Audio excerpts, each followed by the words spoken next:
il est la vérité parce qu'il n'y a pas d'autre vérité. Il dit, tous ceux qui sont venus avant moi sont des menteurs. Il dit, vous étiez dogmatique, c'est parce que nous ressemblons à notre maître. Alléluia. Et nous voulons lui ressembler. Il n'y avait pas d'ambiguïté en lui. Et il a laissé ses marques. Et tout ce qu'il fait, il laisse des marques. Cette Pâque juive était une marque pour nous à suivre par après. Et nous pouvons le voir. Il vient, alléluia, il fait ce qu'il a fait. Et quand il commence son ministère, ce n'est pas une coïncidence que lorsqu'il marche sur les rives du Jourdain, Jean-Baptiste qui était en train de baptiser, pointe vers lui, il dit, voici l'agneau de Dieu, alléluia, qui ôte le péché du monde. Alléluia. Jean n'a pas dit cela casuellement. Jean n'a pas dit cela juste au hasard. Il était en train de dire, selon le plan que Dieu a donné, s'ils ont eu besoin d'un agneau pour sortir de leur esclavage, voici l'agneau de Dieu qui va vous sortir de votre esclavage. Il devait se choisir cet agneau. Alléluia. Nous aussi, nous devons nous choisir notre agneau. Mais moi, j'ai choisi Jésus-Christ. Je ne sais pas pour vous. Alléluia. Alléluia. Et Jean pointe et il dit, voici l'agneau de Dieu qui ôte le péché du monde. Il devait choisir un agneau. Tu pourras me dire, mais pasteur, il dit ici que cet agneau devait être pris pour chaque famille. On va arriver à la famille. Regarde ton voisin, dis-lui, sois un peu patient avec sois un peu patient avec cet homme. Il essaye de son mieux. Amen. Alléluia. On va arriver à la famille. Voici l'agneau de Dieu qui ôte le péché du monde. Mais le grand changement que nous devons voir ici, ce n'est plus juste, alléluia, une question d'Israël, ce n'est plus juste une question, alléluia, d'esclavage en Égypte, c'est une question de la délivrance de ce système qu'on appelle le monde. Quand il dit, il ôte le péché du monde, parce que le monde est mauvais, le monde est péché, et nous ne sommes pas de ce monde, alléluia, nous sommes juste de passage. Oh, peut-être que nous sommes dans le monde, mais il nous dit que nous ne sommes pas de ce monde. C'est pourquoi nous devons ôter ce qui est du monde. Alléluia. Et voici l'agneau de Dieu qui ôte le péché du monde. C'est quand son jour est venu. Il a pris le petit de Nan et il est monté dessus et il est rentré à Jérusalem. Et là, il y avait une foule qui l'attendait. Hosanna, Hosanna, avec des rameaux.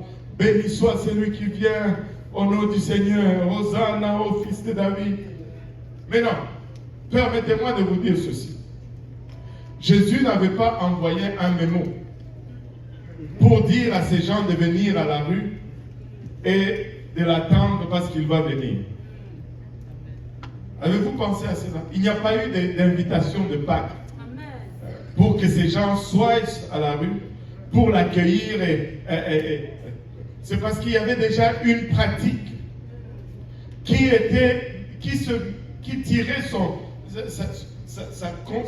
fondement de ce que nous venons lire. Chaque famille, quand le jour de l'expiation arrivait, ils amenaient leurs brebis. Comme il y avait plusieurs familles, chaque brebis avait une pancarte autour du cou. Et sur la pancarte était écrit le nom de la famille pour laquelle cette brebis était donnée. Et on allait dire des prières sur cette brebis. Et on allait croire que les péchés de cette famille est maintenant porté par ces brebis. Et puis, Pâques, on l'immolait et elle mourait à la place de cette famille. Amen. Maintenant, cette tradition était de mise. Et les gens sortaient pour accueillir leurs brebis expiatoires. Et ils étaient le long des rues alors qu'il y avait cette procession de brebis qui rentrait. Et ils remerciaient le Seigneur pour ces brebis qui mouraient à leur place. Alléluia. Et les historiens nous disent que c'est un peu avant ou un peu après cette procession que le vrai agneau de Dieu, alléluia, est entré en Jérusalem. Et c'est cette même foule qui était là, qu'il a accueilli comme ils accueillaient ces agneaux sacrificiels. Hosanna, béni soit celui qui vient au nom du Seigneur. Et comme cette brebis devait être prise et devait être gardée pendant 4 jours, et pendant ces 4 jours, on l'examinait, on la regardait, si elle avait des défauts, si elle était boiteuse, ou s'il y avait une tache sur elle, ou quelque chose. Et le Seigneur est entré dans Jérusalem. Et pour les 4 prochains jours, si tu étudies ta parole, il va chaque jour au temple, où les Sadducéens et les pharisiens le questionnent, lui posent telle question sur la doctrine. Ils ont tout demandé sur les mariages, sur la mort, et ils posaient toutes ces questions pour voir s'il n'y avait pas de fraude dans sa doctrine. Comme ces brebis étaient examinées, lui aussi, alléluia, il était examiné pendant 4 jours. Et après les 4 jours, Pilate a donné le verdict. Lorsqu'il a sorti et l'a présenté devant les hommes en disant, voici l'homme. Je ne trouve aucun crime en lui. Il a été déclaré sans péché. Il a été déclaré sans tache. Il a été déclaré propice, alléluia, pour le sacrifice.